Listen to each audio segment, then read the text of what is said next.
Charlotte's Web by E.B. White, author of Stuart Little. Pictures or illustrations by Garth Williams.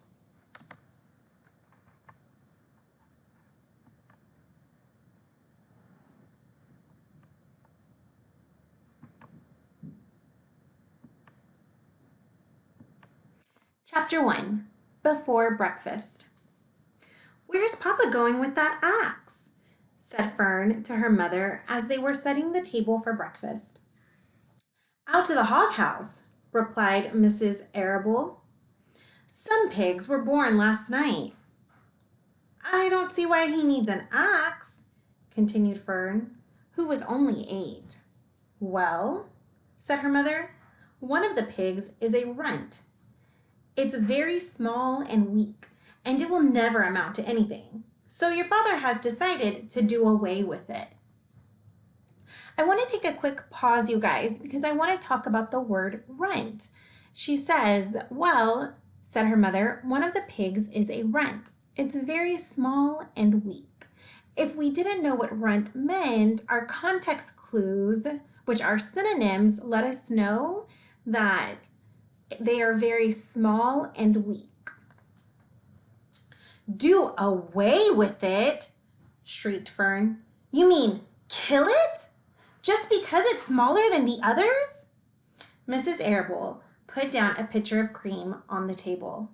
"Don't yell, Fern," she said. "Your father is right. The pig would probably die anyway." Fern pushed a chair out of the way and ran outdoors. The grass was wet and the earth smelled of springtime. Fern's sneakers were sopping by the time she had caught up with her father. That's really good imagery, you guys. I can see her running through the grass and I can smell the grass as well. "Please don't kill it," she sobbed. "It's unfair." Mr. Arable stopped walking. "Fern," he said gently, "you will have to learn to control yourself." "Control myself?" yelled Fern. "This is a matter of life and death, and you are talking about controlling myself?" Tears ran down her cheeks, and she took hold of the axe and tried to pull it out of her father's hand. "Fern," said Mr. Arable, "I know more about raising a litter of pigs than you do. A weakling makes trouble. Now run along." "But it's unfair," cried Fern.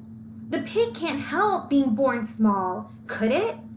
If I had been very small at birth, would you have killed me?" Mr. Arable smiled. "Certainly not," he said, looking down at his daughter with love. "But this is different. A little girl is one thing, a little runty pig is another." "I see no difference," replied Fern, still hanging onto the axe. "This is the most terrible case of injustice I have ever heard." A queer look came over John Arable's face. He seemed almost ready to cry himself. "All right," he said. "You go back to the house and I will bring the runt when I come in. I'll let you start in on a bottle like a baby. Then you'll see what trouble a pig can be." When Mr. Arable returned to the house half an hour later, he carried a carton under him. Fern was upstairs changing her sneakers. The kitchen table was set for breakfast, and the room smelled of coffee, bacon, damp plaster, and wood smoke from the stove. "Put it on her chair," said Mrs. Arable.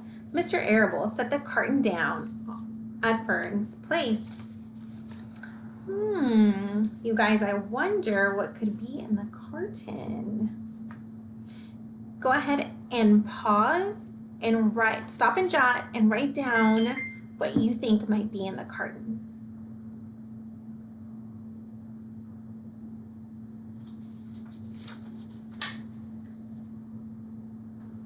Then he walked to the sink and washed his hands and dried them on the roller towel. Fern came slowly down the stairs. her eyes red from crying. As she approached her chair, the carton wobbled, and there was a scratching noise. Fern looked at her father. Then she lifted the lid of the carton. There, inside, looking up at her, was the newborn pig. If your prediction was the pig, then you guys were right. It was a white one.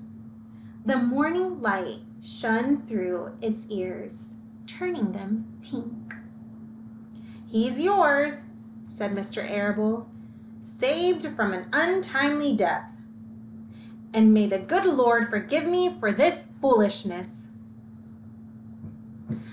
Again, you guys, I want you to pause here where the dad says, "And may the good Lord forgive me for this foolishness." I want you to pause, and I want you to stop and jot and write down, what do you think Mr. Arable means by saying, "May the good Lord forgive me for this foolishness"?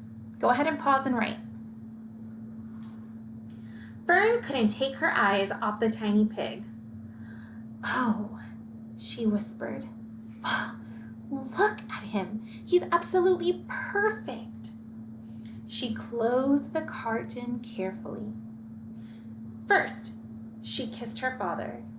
Then she kissed her mother. Then she opened the lid again, lifted the pig out, and held it against her cheek. At this moment, her brother, Avery, came into the room. Avery was 10. He was heavily armed, an air rifle in one hand, a wooden dagger in the other. "What's that?" he demanded. "What's Fern got?" "She's got a guest for breakfast," said Mrs. Arable. "Wash your hands and face, Avery." "Let's see it," said Avery, putting his gun down. "You call that miserable thing a pig? That's a fine specimen of a pig.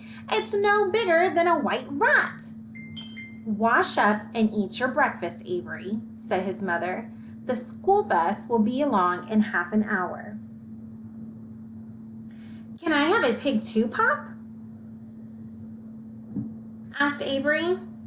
"No, I only distribute pigs to early risers," said Mr. Arable. "Fern was up at daylight, trying to rid the world of injustice. As a result, she now has a pig. A small one, to be sure, but nevertheless a pig. It just shows what can happen if a person gets out of bed promptly. Let's eat." Here, you guys, I feel like Mr.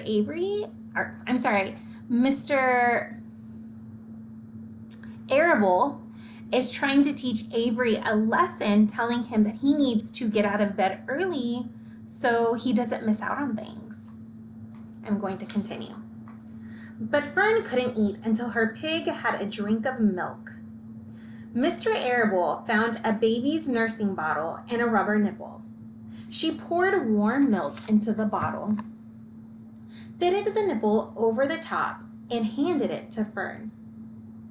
"Give him his breakfast," she said. A minute later, Fern was seated on the floor in the corner of the kitchen, with her infant between her knees, teaching it to suck from the bottle.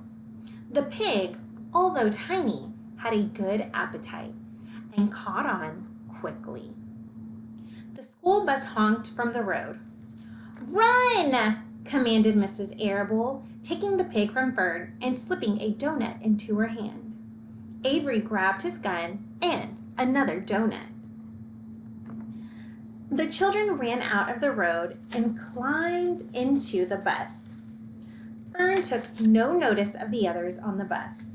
She just sat and stared out the window, thinking what a blissful world it was and how lucky she was to have an entire charge of a pig. By the time the bus reached school, Fern had named her pet, selecting the most beautiful name she could think of. "Its name is Wilbur," she whispered to herself. She was still thinking about the pig when the teacher said, "Fern, what is the capital of Pennsylvania?" "Wilbur," she replied dreamily. The pupils giggled. Fern blushed.